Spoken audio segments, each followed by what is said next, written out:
Good morning, friends. Happy Wednesday. Okay, friends, I have to start out with our countdown. We have 16 days until Christmas and 9 days until Christmas break, friends. We are so close. Miss Greathouse is so excited for Christmas, and I know you guys are too. Okay, so for writing today, we are still focusing on pulling key details or key facts out of nonfiction reading, so nonfiction stories. And remember, nonfiction stories are true, so these are facts, okay? This is something that you could prove. So today we're going to be reading At the Pond, and we're going to pull out the main idea of the story, so the overall idea, and then we're going to pull out key details to prove that main idea. Okay, and then tomorrow we'll read another story and you're going to do the same thing, but you'll do it independently. So make sure you're either paying really good attention today so that you can do super awesome tomorrow when you have to do it on your own, okay? Okay, so let's head on over to our book. Okay, here's our book. It is called At a Pond. And so if we remember our essential question, which is where do animals live together, it looks like we're going to be talking about all the animals that live in a pond. So we're going to be talking about a pond community. So if you remember on Monday, we read about animals that lived in a forest. So all the animals that lived in a forest. So we have At a Pond by Nancy Fenton. So we're going to go ahead and get started, friends, and make sure you're paying super close attention to what we read in our story.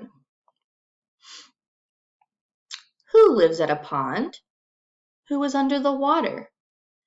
Who is on the land? Who can fly to the pond? Let's see. Okay, then we have a nice picture of a pond. Frogs live at a pond. They swim and hop and jump. Frogs rest on plants on the pond. And look at these pretty cool pictures of the frogs. This frog is hunting for bugs. It sees a bug. Will it get a snack? It has to be quick. Yum, yum. So it shows the frog swimming. It shows the frog hopping. It shows the frog resting on a plant. And then it shows a frog catching a fly or a bug. I think it's just a bug. I don't think it's a fly. I think it's some sort of insect, friends. That's a pretty cool picture. These are all awesome pictures. Ducks come to the pond. They eat lots of bugs and plants. This duck dips its bill to get bugs. Dip, dip, dip. So it dips its bill into the pond to get bugs out of there. Ducks make nests on land. They use twigs and grass. Who is in the eggs? Quack, quack, quack. So here is a duck with its chicks that were in the eggs, and it has a little nest with some eggs in it, some duck eggs. Turtles can be on land and in water. They swim and swim. Then they stop and rest in the sun. That's pretty cool. Can fish be on land? No, fish live in water. They swim, swim, swim. A big fish comes up to eat. Gulp. So friends, so far we have learned about frogs, ducks, turtles, and fish. And we have learned that they are all a part of the pond community. Some of them live in land, some of them live in water, some of them can live in land and in water. But if you notice, turtles would still need land and water to survive. So they would have to have a habitat. Remember, habitat is where animals live, with both. Bugs like water. Lots of bugs live at a pond. A dragonfly is a big bug. You can see it at a pond. So there's our dragonfly, there's the close-up, there's the far away picture.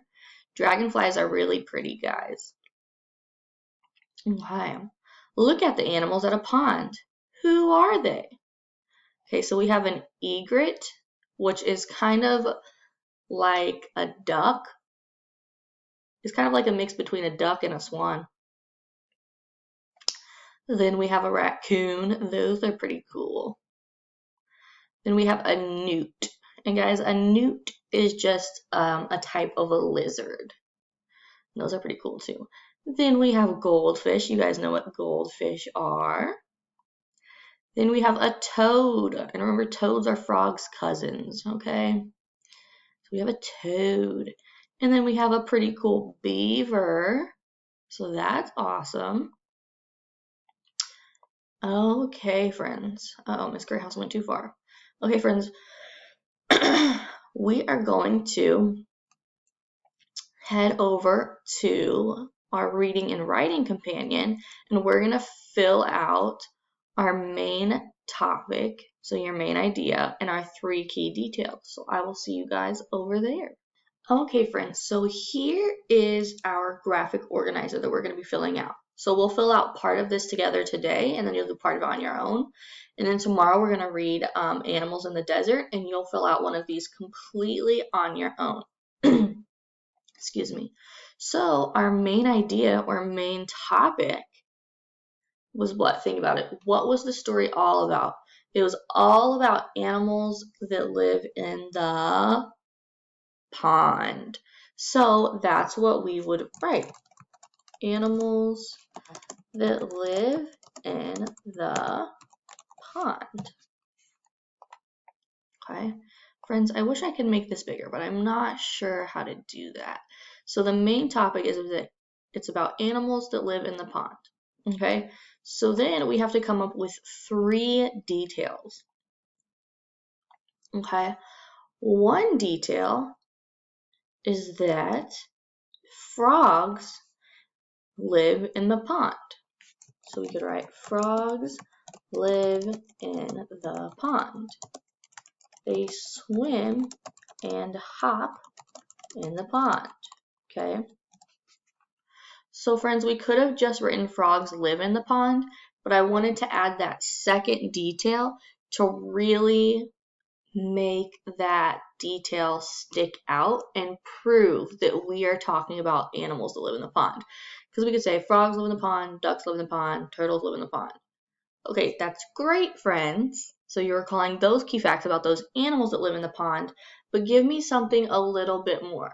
So we remember that frogs swim and hop in the pond. Turtles live on both the land and water at the pond. Okay? Ducks eat the bugs out of the water at the pond. Okay? So you really have to make sure you're super, super specific.